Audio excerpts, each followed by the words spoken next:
Religious hypocrisy is in reference to those people who tarnish the name of religion. Who tarnish the name of religion. So people who may ostensibly appear religious, meaning you cannot define religiosity by appearance. A person may have a long beard, but honesty in trade and commerce will be at a loss, meaning when you deal with him in trade and commerce, he's a liar. Another person may have a short beard or no beard at all, but is very honest in trade and commerce.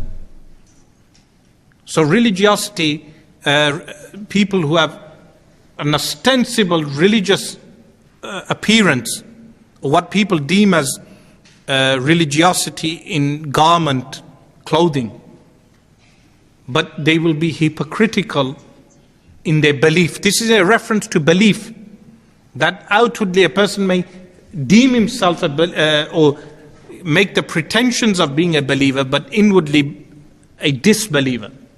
So I make reference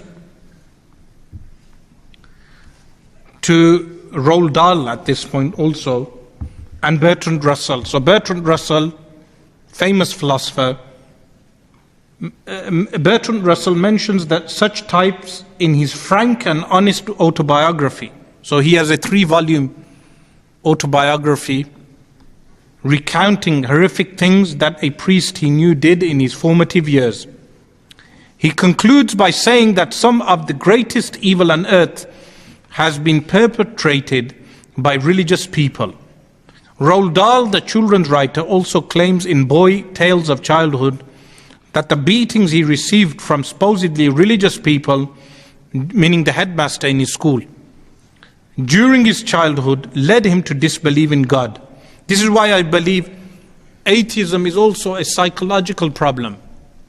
That people who are abused by religious hypocrites are mentally affected in their formative years, that it leads them to reject God, reject religion. So people who are abused in madrasas in Pakistan and India and Bangladesh, the madrasas are not correctly regulated. But it's a systematic failure, because abuse in those places is not limited to the madrasas. There is an institutional failing, that children may be abused throughout various institutions, like we had here in the UK, institutional failings with the BBC, with abuse cases within the BBC, Jimmy Savile, or abuse cases in care homes, abuse cases with Prince Andrew, abuse cases in Hollywood, abuse cases in schools and colleges, abuse cases in the Premier League, abuse cases within the clergy. So likewise, there were